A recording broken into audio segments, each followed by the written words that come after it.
Before I turn the platform over to today's moderator, I have a couple of brief housekeeping details to review for today's event. We'll be hearing brief presentations from each of the speakers in sequence. If you have any questions for them, you're welcome to use, down at the bottom there is a Q&A button. You're welcome to use that function at the bottom of your screen at any time to submit a question.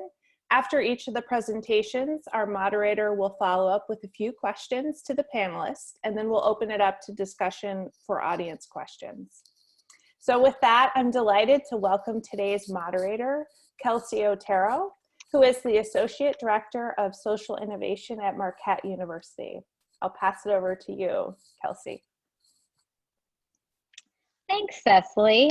Welcome, everyone. Thanks for joining and taking time out of your day to learn a little bit more about social enterprises in Wisconsin and some of the resources that are helping to propel them forward through this COVID-19 crisis. As Cecily mentioned, my name is Kelsey Otero. I'm the Associate Director of Social Innovation at Marquette University, and I have been partnering with WARF now for a couple of years on the Force for Positive Change program, and that is how we got to meet one of our panelists today, who was a winner from this past year's Force for Positive Change program. But WARF and Marquette University have been talking for a long time about the powerful role that social enterprises play in our state's economy, recovery efforts, and really tackling deep-seated social issues. And I think now more than ever is a time when we need to reinvigorate, re-inspire our social enterprises, rethink the role and the impact that they're having, and elevate that work. And I've seen now more than ever before, new people are coming forward that have ideas. I think this time has given us an opportunity to reflect on what we feel passionate about, what we care about, and start to put ideas into action. And so we're gonna tease out a couple of those different themes over the next hour. And I have the privilege, like I said, of moderating, asking some questions, but I want to encourage you guys to be able to ask questions as well of our fabulous lineup of panelists today. And so with that, I'm going to turn it over to our first panelist, Winnie. She's the founder of Maydm, and she is also a Forbes 30 Under 30 winner. So I think you all can learn a ton and will totally be inspired and blown away by her words and what she's been able to do. So Winnie, take it away. Well, thank you so much, Kelsey, and thank you to WARF for putting this webinar together. I'm really excited to kind of share with you some of the things that we've been doing at Maydm. So Maydm is a Dane County-based nonprofit with the mission of equipping and engaging girls and students of color with opportunities in the technology sector. So we offer after-school and out-of-school programs for students in rising 6th to 12th grade, getting them prepared for careers in the tech field through web development, app development, hardware programming. And so when you know, the sort of COVID pandemic kind of hit, one of the big things for us is we really had to think about how do we take the programs that we do in person and start to reimagine and reconfigure what that looks like for it to be in a virtual space. So for us, we had some spring break programs sort of set up in advance for students, for some of our high school students to actually work with a financial institution. And knowing that we wouldn't be able to go into the office to do this, we sort of initially, we actually canceled the program. And then we started to realize, well, it seems like this is gonna be longer than we anticipated. Let's sort of put it out to our students and see if they'd be interested in sort of a virtual program. And we got a good response back from our students. And so we hosted a week-long virtual program where students learned web development, learned about activism, and together in teams of 3 built websites about things that they care about. So students built websites about internet inequality, climate change, and emissions out into the atmosphere. And so from that experience, you know, one of the big things that students said were when they left the program, they felt inspired, accomplished, and that they had a high sense of achievement. And so we knew that we wanted to be able to continue to provide programs in the virtual platform. So for the sort of last 6 weeks and for the next 2 weeks remaining in May, we've actually been releasing weekly virtual programs for students in coding and in math. And that was something that was really important to us to make sure that that students continue that learning, but we also know that during this time, right, that there is going to be a widening of the achievement gap. And so how do we come in with some form of mitigation and keep students engaged, give them something that's going to be fun to do, and that's also going to, you know, it's going to be structured and will have some sort of time allocation into their day. That is what I've heard from parents, is that they needed some sort of structure. And so we were able to, that's been something that we've been offering. And as we go into summer, one of the biggest things that we've really learned is, you know, there is a need for taking these programs that we do in person, putting them on a virtual platform, adapting the day so that it works for students, but really continuing to make sure that they're engaged with the skill sets that we are all reliant on at this moment, right? We're all on this Zoom call. We've all been reliant on our emails, Google Meets, you know, Microsoft Teams, right? All of those are digital products that are that were created by somebody. And so our whole goal and our mission as an organization is to make sure that we have diverse students and we have a diverse representation of technology products that are built. And so it's just a reflection of this need that we have, and illuminates the fact that we need to make sure that all students, and specifically students of color who have been underrepresented, get access to these skill sets. So that's what we've been doing the past couple of weeks, and our intention for the summer is fully virtual programs. That is amazing, and I'm really excited to pick your brain a little bit further on in this discussion about how you pivoted so quickly and some of your best practices that may be able to help inspire others. But now I want to turn it to John quickly, John McIntyre with American Family Institute for Corporate and Social Impact, to share a little bit from the impact investors side. Thanks, Kelsey. Hi, everybody. I'm glad to be here today and give you a little bit of an investor perspective on what's going on with the COVID-19 crisis. I have a couple of slides, so I'm going to just share my screen quickly. And you should be seeing that now. Got it? Good. So some of you might have heard of the American Family Insurance Institute for Corporate and Social Impact. We've been around now for just about a year and a half. Of course, we have many different programs at American Family Insurance that support our community, nonprofits, for-profits, all around social impact. This particular organization that we put together when we launched the Spark Building back at the end of 2018, we, along with a couple other organizations for American Family, are in that building. Of course, we're not in there right now, and of course, we're really missing seeing you all. We have a beautiful community space up on the 8th floor where we're housed in the building, and which, of course, is closed for a while, but we're looking forward to seeing everybody again, hopefully later this summer or fall. Of course, those schedules are all up in the air.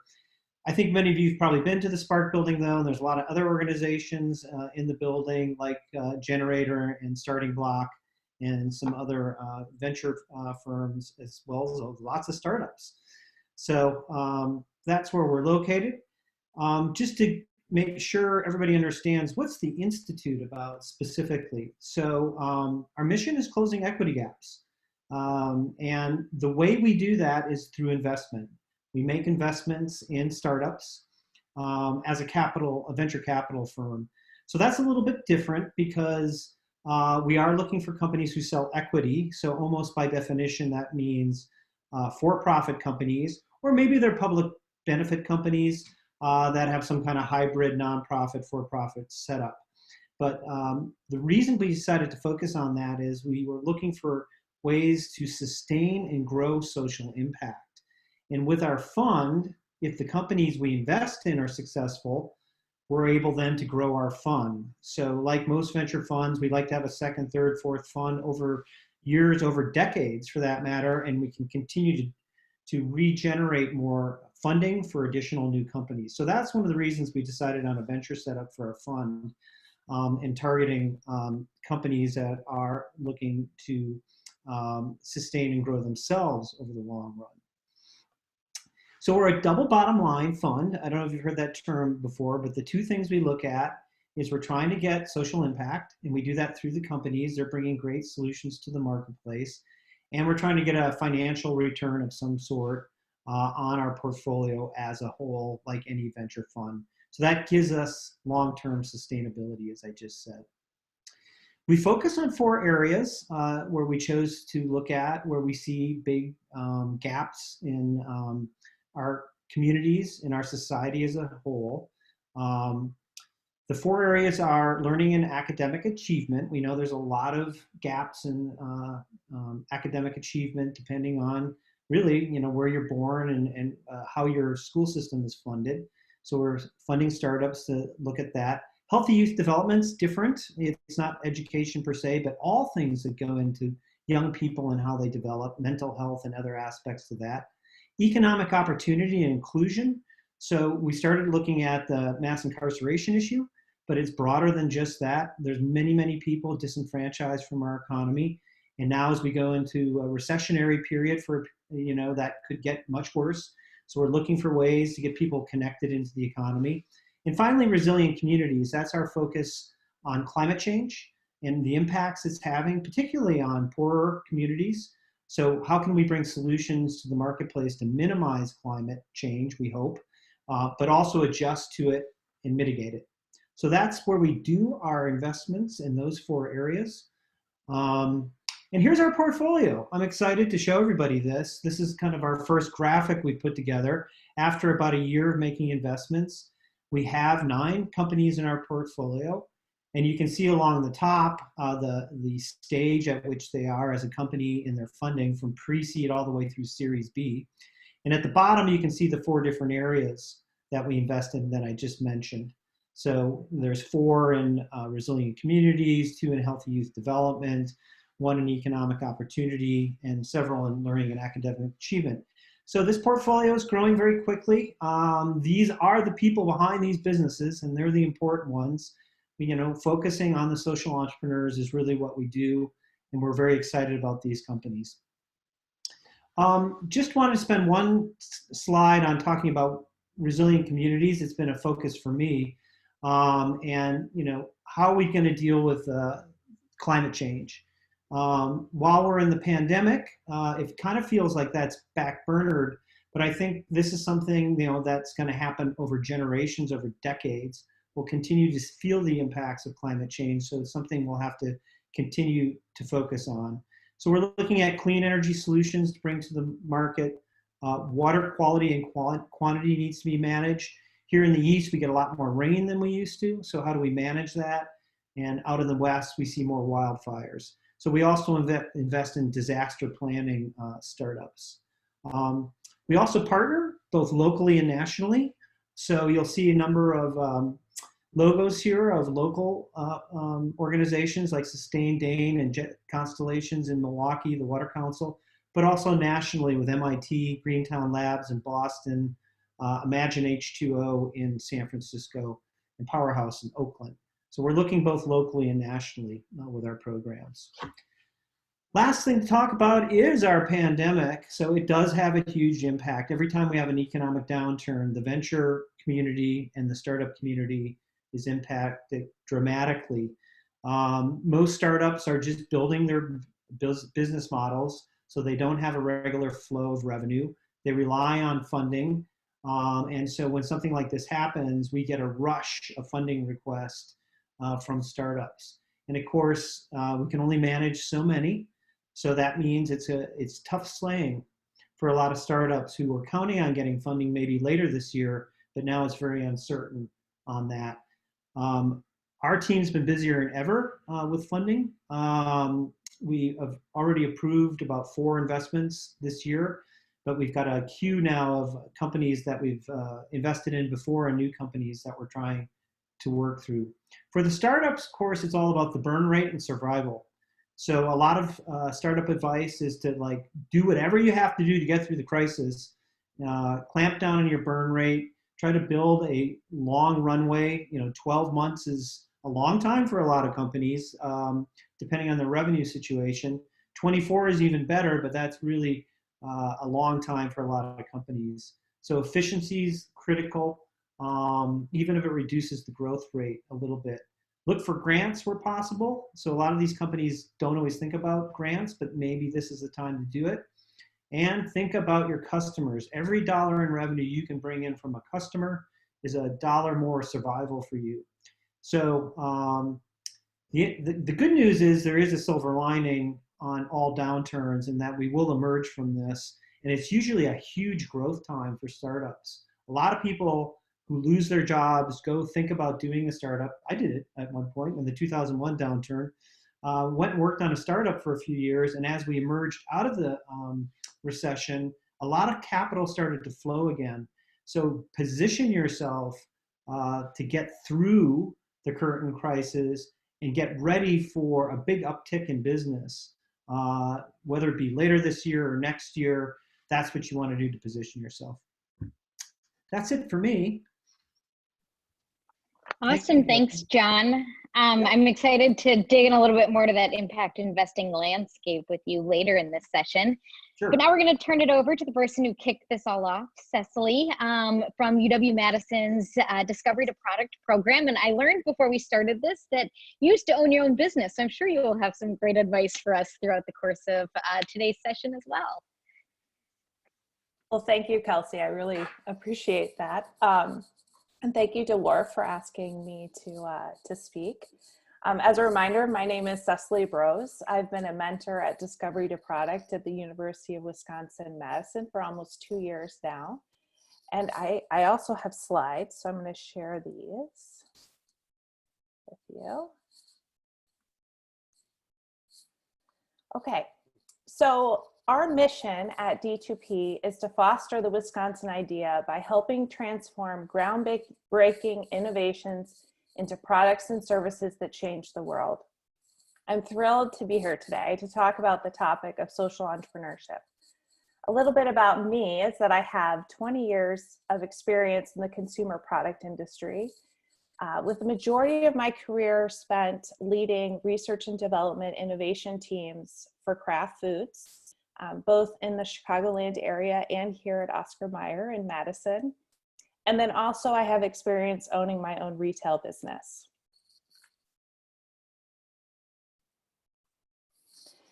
At Discovery to Product, we serve faculty, staff, and students at UW-Madison. Our programs center around 4 pillars: trainings, grants, one-on-one mentoring, and culture building. From a culture building standpoint, we aim to blur the lines between the university and the community by developing strong community networks and partnerships around innovation and entrepreneurship. So one of the things we do is partner with WARF to put on these types of webinars and series. I've been leading an initiative at D2P to expand our curriculum to ensure we're covering the broad spectrum of types of entrepreneurship, including social entrepreneurship. We were very fortunate to have the opportunity to consult with Jeff Snell from the Office of Continuing Education, who has a rich background in social entrepreneurship. We just finished our spring Innovation to Market class and are now gearing up for our summer online class. For those UW-Madison faculty, staff, or students that are listening, applications are due May 15th. You're going to go to d2pwisc.edu for more information. You know, similar to many organizations, and like many of the entrepreneurs that are listening today, we had to pivot during the pandemic to change how we offer our programs. So this is going to be a similar theme, I think, that we're going to continue to hear over the next hour. We've had to change how we offer our programs, moving them online, how we mentor our individuals and teams. I spend a lot of time on Zoom and WebEx talking to my teams, and then the type of information we're sharing with our community. The wonderful thing about times like this, if we can kind of tease out the good things that are happening, is that it gives us a chance to challenge paradigms. I mentor a lot of very early stage entrepreneurs. They may have not, started their business yet, or their social endeavor, and they're very early on in the idea stage, really building what their mission and business is going to look like. And I've had to encourage them to focus in 3 different areas. And I just want to go through some of the questions that I pose to them in these 3 areas to get everybody thinking about how we can use this time period to our advantage. The first is to stay positive. I know that this can be difficult. and it's a very trying time, but there's so much for us to learn in this moment. We're in the midst of a huge natural experiment that we can embrace. You know, how do you take advantage of this particular time period? It's a chance to see the world through a different lens.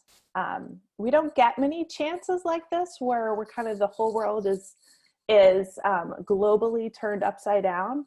And so how can you use this time to be more relevant and innovative? And how can you change the dialogue going forward? Your client and customer needs may be greater than ever. Are there novel ways to serve them using technology or other channels that you haven't thought of before? The second is to maintain perspective. How is this going to change the world going forward? I think we can all agree that pre-COVID will not look the same as post-COVID. What are those new problems? I mean, this is a great opportunity to find new problems that need to be solved. And start to think about how the world is going to be changed and what challenges and opportunities lie ahead. It's also a chance for you, if you have an existing business, to learn new ways of doing business that could change the way you do business in the future to improve operations and reduce costs. Are you finding maybe that you can do more with less and can get even more creative with the ways that you're meeting the needs of your clients and customers? And the third is to channel perseverance. This is the time to hustle. You have to stay focused on your dreams. You know, who can you reach out to that you haven't spoken with in a long time? What new relationships can you forge? People are looking for ways to connect beyond their homes. I don't know about you guys, but I'm really looking forward to the day when I can get out of my home again. And sometimes when I have those connections, even if it's over a computer screen, I feel a lot better. So I think people are striving for connections and want to be part of something bigger than themselves. And there's a vast amount of underutilized talent right now waiting to be called back to work or looking for new work. How can you engage that talent in your operation now to serve your clients or customers, but also look for longer term relationships for volunteers, employees, funders? There's a lot of opportunities from that standpoint. I know that activating this advice can sometimes be tough, and everyone's in different situations. So I would encourage you also to make sure to seek out help to get you through these challenging times. These are the times to check back in with your mentors, with people who maybe help you build your social enterprise. Check back in with them and see if they have ideas on how you can be successful going forward. So I will end it there and pass it back to Kelsey. Thank you for that. How inspiring. And now we're going to turn it over to the panel portion of our discussion. And so I want to kick it off, Cecily, with you really quickly, since you offered us just some amazing advice. You know, I loved how you talked a lot about being positive, maintaining perspective, and channeling perseverance. And I think those are definitely things for us to always remember, but especially now. We also talked about how you work with a lot of early stage enterprises, and especially social enterprises. And one of the things that's so critical at this stage is the discovery, customer discovery portion of creating a new business. But that could probably be a little bit challenging right now. So what's your advice to an organization that's first starting out, wanting to do customer discovery, but is probably limited to doing it from their home? How would you suggest that they go about it? What resources might be available, and how do they better understand their problem and customers? Okay.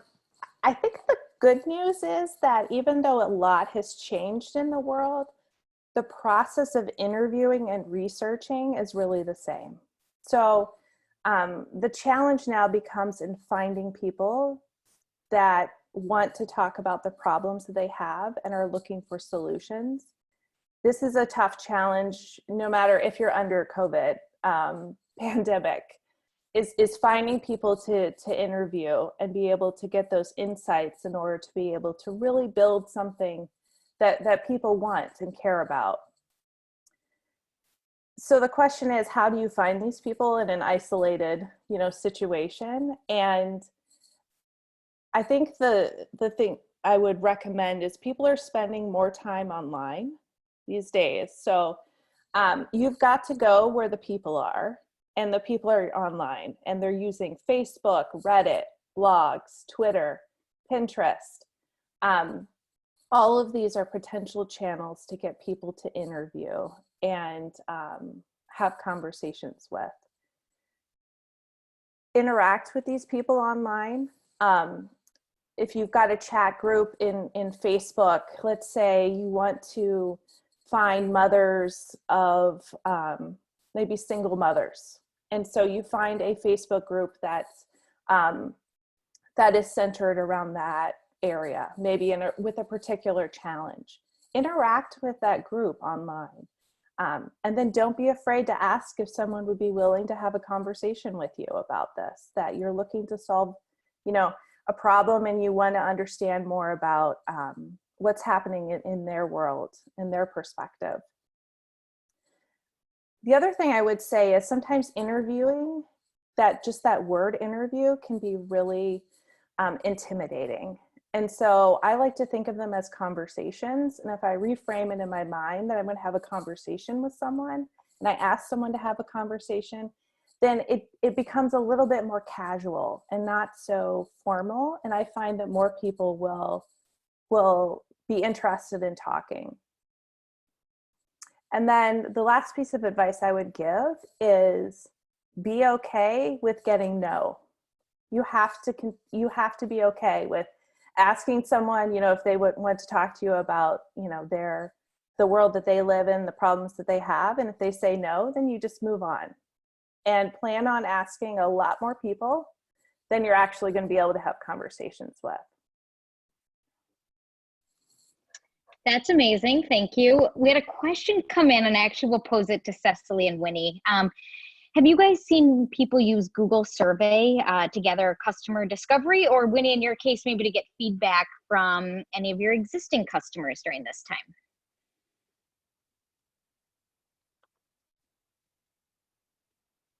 So I would say that within my case, we have seen folks use Google survey to get that information. I think there have also been people who are using it beforehand.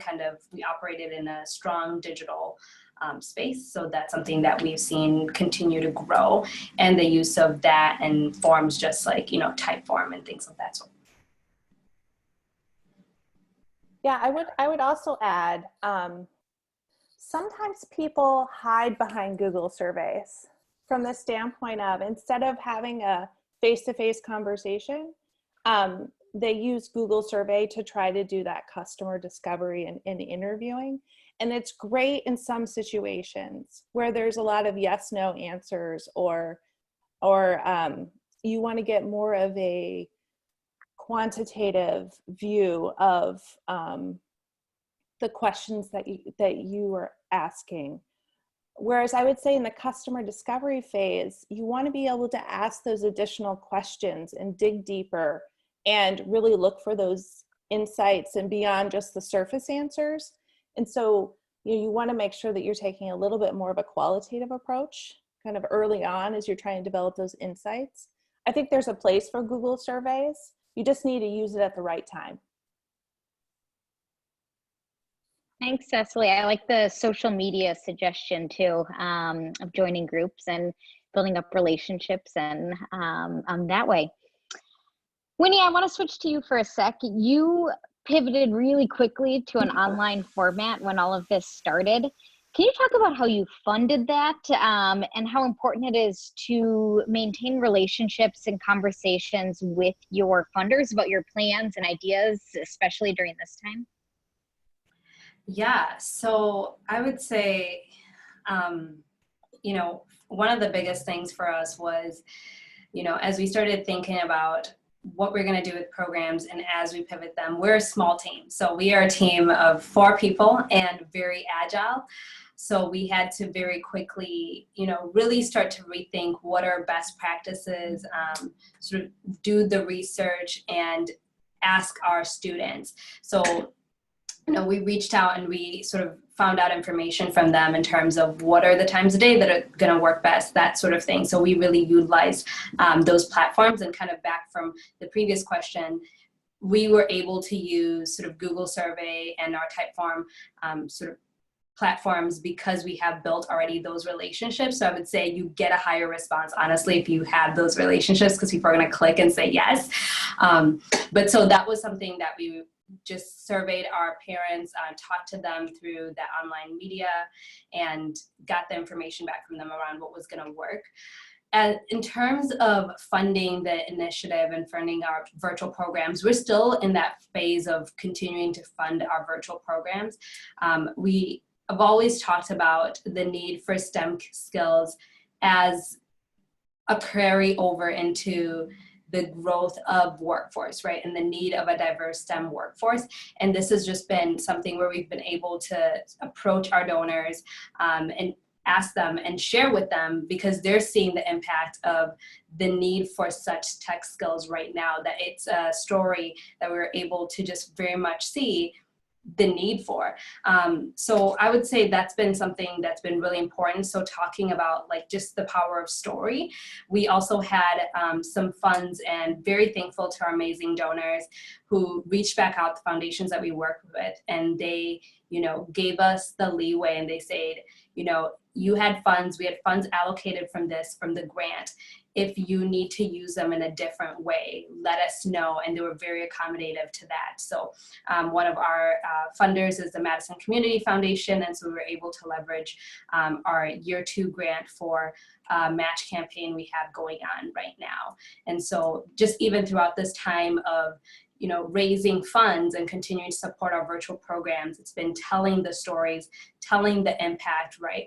And being able to see our students grow. And in this time where there's so much uncertainty, to create a space where students can find inspiration and accomplishment is something that's really important. So being able to provide that space and share that story has been something that's been important to us.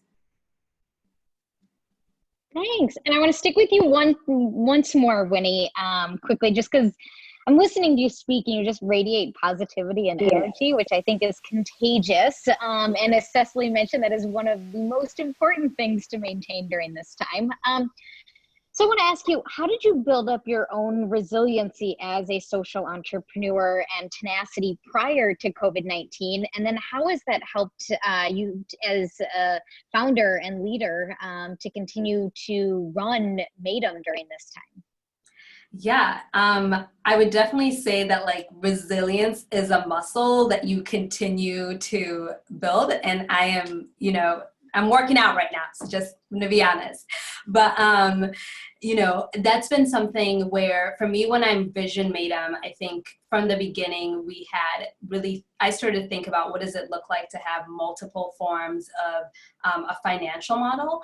And so part of it had to do with, having online content that we could get out to students and outside of educators in Dane County, but into Milwaukee County, into rural spaces. And so for me, when this pandemic hit and we had to respond really quickly, we've been in the place of saying, how is what we're building not just responding to right now, but something, and that these resources that we're building out, how can they get out to other communities, and how can we be able to utilize this for what I had in plan for year 6, year 7. We're just hitting our 5-year right now. So that's been something that's been, I've had as at the back of my mind in terms of thinking about resiliency. And, I think back to what John said, there is going to be a time beyond this pandemic. And so continuing to know that and have that as a framework as we build on has been something that has been helpful to me and been helpful to our team, that right now we're kind of at times like putting out fires, but realizing we need to do it in a way that's sustainable for ourselves as individuals, but sustainable for the organization, so that we can easily take what we're building now and create this as a platform for future things in a couple of years down the road. So that's kind of been what our journey has been as an organization. And I would say our team has within ourselves, as part of our DNA, a culture of like a startup culture, an agile culture, and a response to what does our community need and what does it look like for us to show up for our community and to show up for each other as a team. Oh, that's wonderful. And I just love how forward thinking you are. And John, that was something you definitely alluded to as well. So I want to shift gears a little bit to you and talk about the impact investing landscape. And for any social entrepreneur that might be on the call right now, that's thinking about funding and what their funding needs might look like in the next 6 to 18 months, let's say, what would be your advice to them? And does COVID-19 force them to change track at all? Yeah, so it does depend exactly where you are with your company. I was alluding to companies that have already started, and so there's a bit of a survival for a period of time and then get ready for growth again. It's interesting because looking at that portfolio I showed you, so many businesses are adversely impacted by the pandemic. Some are actually helped. So one of the companies we funded can detect COVID-19 in wastewater, so they're going crazy right now. They're trying to figure out how to scale very fast. So it really does matter where you're at. But say you're very early stage and maybe it's still at the idea stage. As we were talking about earlier, you can still do customer development anytime. You can do that cheaply. You don't need a lot of money. So you could look at putting together ideas and test them out with customers or potential customers for very low cost. You can explore partners. So, a lot of investors want to see strong partnerships, usually 2 people, could be 3. Maybe somebody that's technically strong, somebody more business strong or has good design skills, so a balanced team. You could investigate who would be a good partner for a potential business I'm thinking about if I'm looking to work on that while I have some downtime through the crisis. And then when you're thinking about actually getting money to fuel your business, as I said earlier, think about if it's a socially oriented, mission-driven business, it can be a nonprofit, it can be a for-profit, it can be a hybrid. So you can think about those different models. One of the things we do with your program, Kelsey, the Boost program at Marquette, is, talk about that. Is there a customer for your service or product, and can you charge them money, or is there someone in that value chain?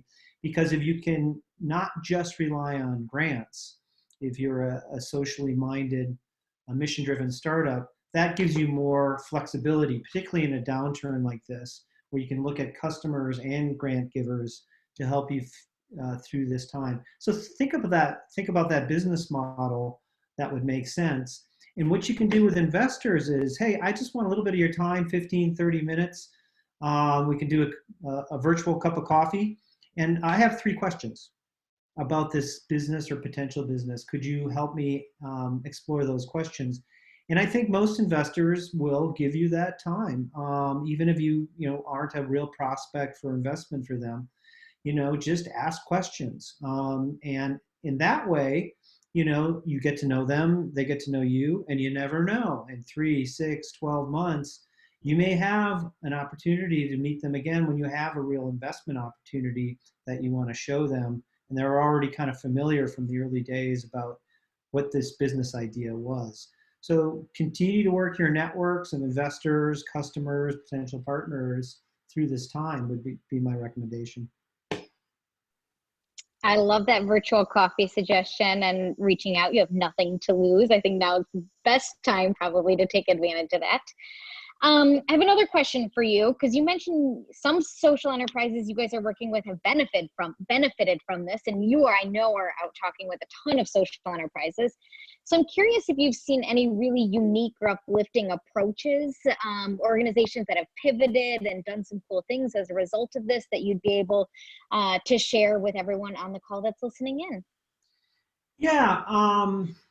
Again, every business is a little different, so you got to get creative about what makes sense here. So one of the businesses we're looking at right now is community solar. So most people can't access solar because they don't own a house, they don't have a rooftop. They may not have the money, even if they do have their own building. But most of us live in apartments, condos, and we don't have a lot of money sitting around to put solar panels on them. And so that company is really challenged, but also sees an opportunity because the way you sell community solar is at the community level. It's neighbors, or it could be any type of community. Say it's a religious community around your church or your synagogue or whatever it may be. It could be a business community.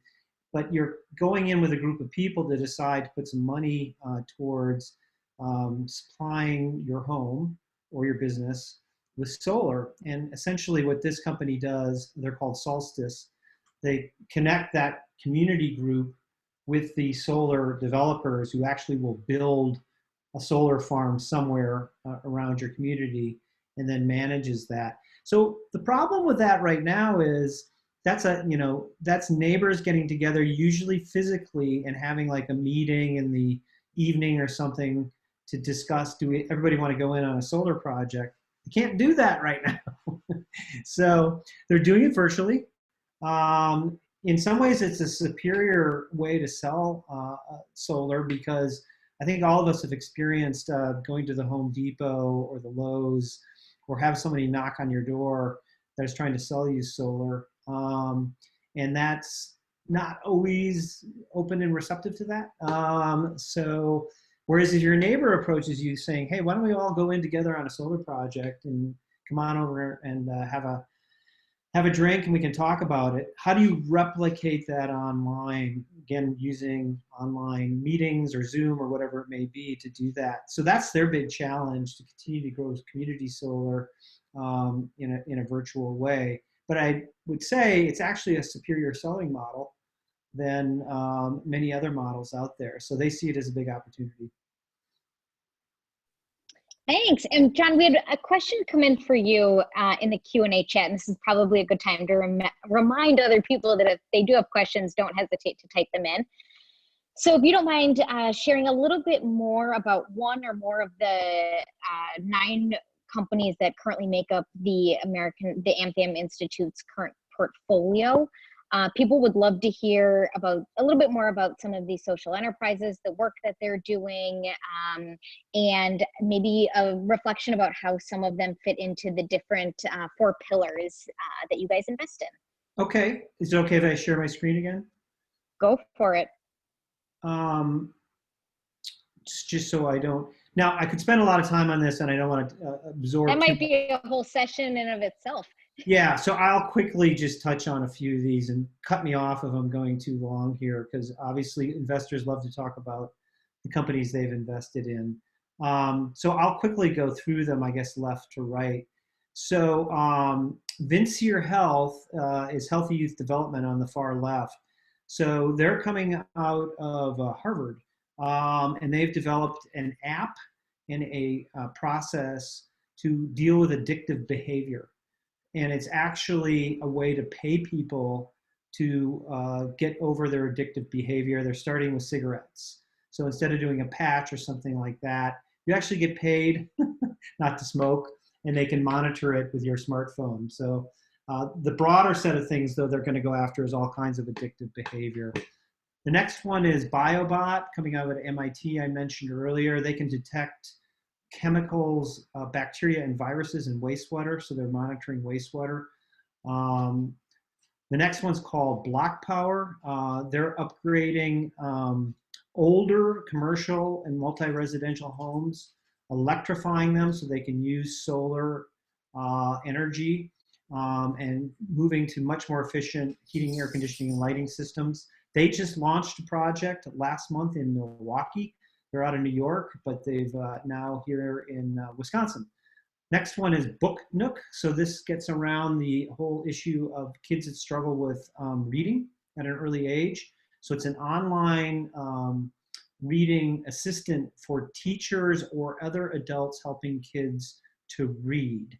And they opened up their platform to all parents for free during the pandemic, because usually they sell it into school systems or other organizations. But if you go to Book Nook and you've got kids at home learning to read, it's available for free right now. Equity helps, again, with kids in college mostly who have run out of funding. So a lot of people drop out of college because they can't make it work financially. So they do financing and loans to get people through crises. So that's an example of a company that's raising more money right now, because there's a lot of kids right now that may have restaurant jobs or whatever it may be that can't make ends meet. So the Equity is helping them survive through this.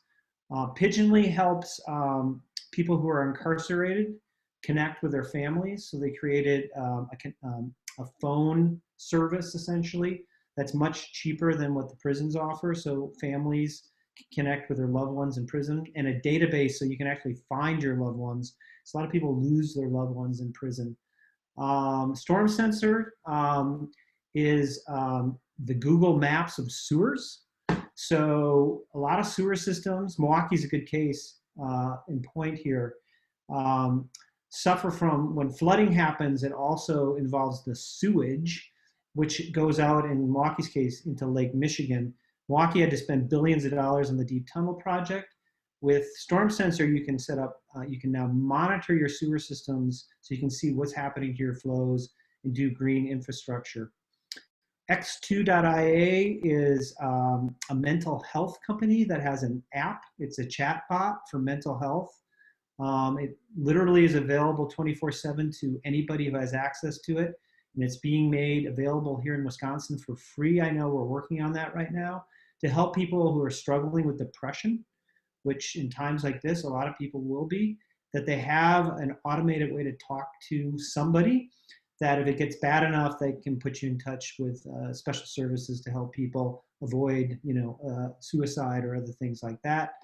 And finally, one concern is our disaster technology. They do geospatial maps that can help model and predict earthquakes, wildfires, and flooding. So that's it. Any questions on that? I'm glad to take. Thanks, John. I couldn't help to notice that a lot of the portfolio companies are located on the coasts.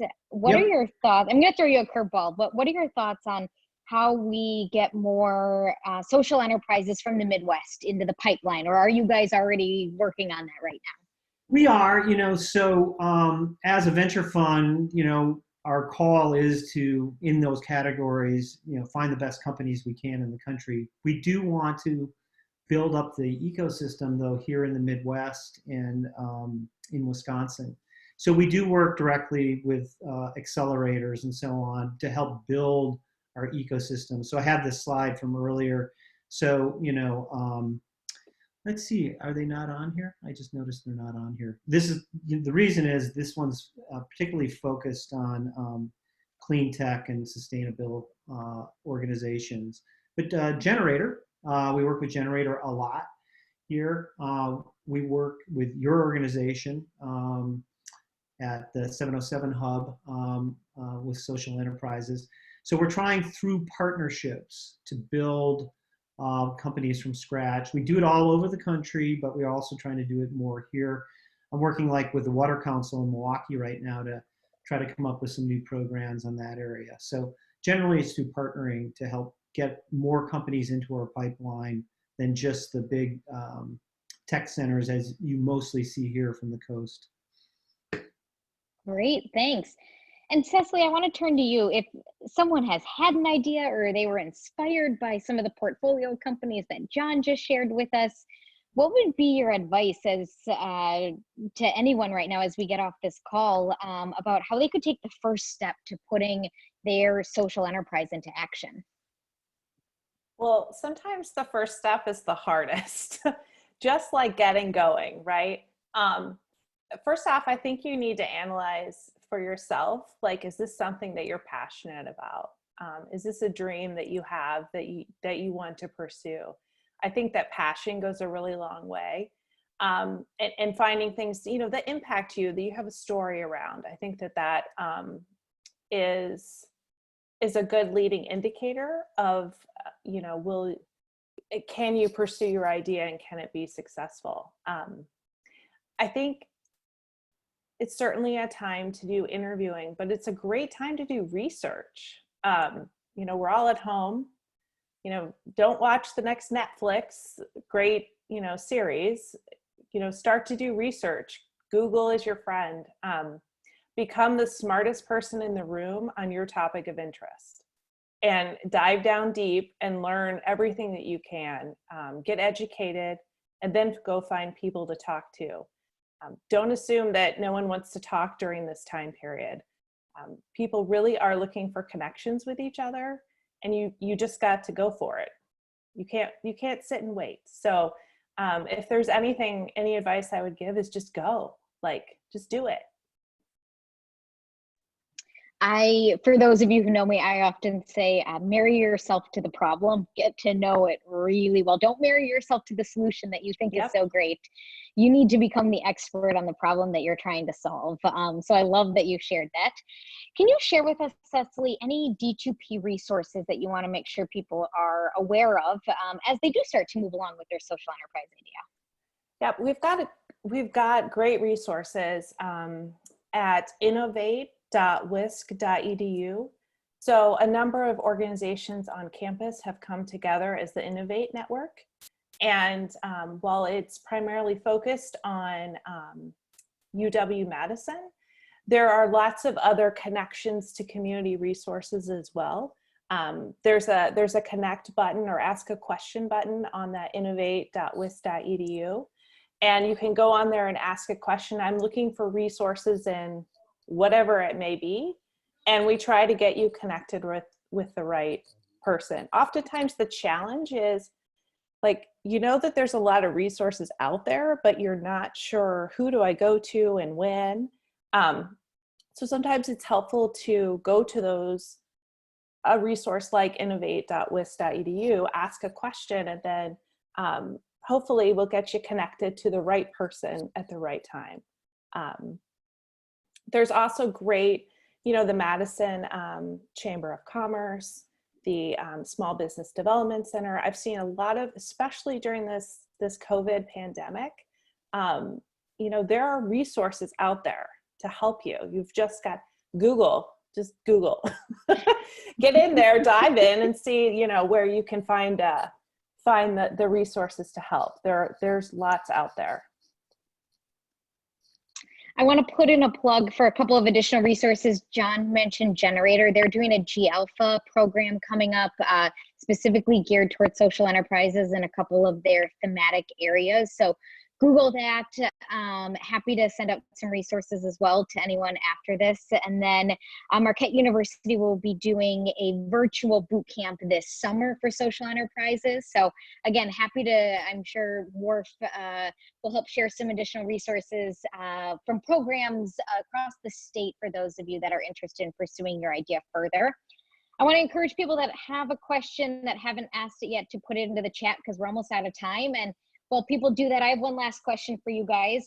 So I think we can all agree that social enterprises are probably needed now more than ever if we are going to recover successfully as an economy and a country. And so I just want to kind of pick your brain. What do you think that means for the social enterprise landscape? And why does that give you hope? So Winnie, as a social entrepreneur yourself, what's your thoughts on what role social enterprises will play? Yeah, so it is my big hope that as we sort of continue to work towards days and months that are back to regular, I call it, that we won't step back into normal, because normal was not great for everybody, right? And normal isn't what is, I would say, sustainable and quality of life and thriving. And so this is, for me, the role that social entrepreneurs play, is we get to help reimagine what our life and what our world can look like for so many in our communities. And so I'm hoping to see more creative solutions in the social entrepreneurship space.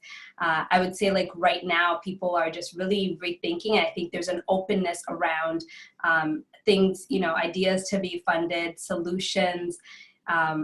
There's just been such an exacerbation of inequalities in our communities, in our country, in the world. And so folks who, you know, this is a time where folks who've been thinking about something can really start to put, you know, pen to paper and start brainstorming, asking questions, you know, talking to folks, and really starting to say, you know, what role can they play in sort of building companies that are going to be socially minded and have, you know, a double, triple bottom line. So, yeah. John or Cecily, care to add to that about why you think social enterprises are so critical right now? I can chime in. I think there's been this movement that's gaining momentum over the last 10 years about, you know, how do we better support social enterprises? Those of us who are ecosystem developers, how do we encourage more people to look at their potential businesses as socially impactful? Different, you know, as I've already talked about, you know, different ways to approach your business model. There's lots of different aspects to this, and there's a lot of supports out there to do that. So I've been seeing, you know, over the last 10 years, this is a building movement for startups that are mission driven in social enterprises. I don't think you ever like figure it all out, but I think, as Winnie just said, there are such glaring gaps in our society, and when you hit crises like this and economic downturns, it becomes even more apparent where we have such huge gaps in equity in America. So I think this generation of entrepreneurs that are coming along see that and understand that and want to do something about it. And hopefully we're giving them more tools and more approaches to work on that. So that's the hope coming out of any crisis like this, is that this adds momentum to folks who want to spend their time, their money, their focus, their energy, their passion on, you know, changing the world. And one way to do it is, not the only way, but one way to do it is through working with a startup, on a startup, doing a startup, and tackling a problem from scratch. I'll just add, I love the fact that we're moving into a world where it's not like people aren't put in these boxes, like you're a for-profit, you're nonprofit, you know, the lines of entrepreneurship really are being blurred. And I think that it's allowing you to be creative and to dream, like, this is how I think it can, this is how I think that my social enterprise can be built. And yes, I can still make money, and I can still generate revenue, and I can still do good things. I can still employ people and help the environment and do, you know, all the things that need to happen can be done. And it's unveiling new creative business models, which I think is very inspiring. And I think that was happening before COVID, but even this is just, hopefully, is just helping to accelerate the movement. I think we're at time. So Cecily, I'm going to, you can even believe it, I'm going to turn it over to you for kind of our wrap up and final words. Gosh, I felt like time went so fast. Okay. So I'm going to wrap us up. So I want to thank all of our panelists, Winnie and John. It was wonderful to have a conversation with you both, and especially want to thank Kelsey Otero from Marquette University, our moderator. As I said, I think it was a really great conversation, and I think that there's continuing going to be just fabulous things coming in the future. So we will be posting the link to this video on warf.org/entrepreneurons in the coming days. And we want to thank everyone for joining us, and be well. Thank you.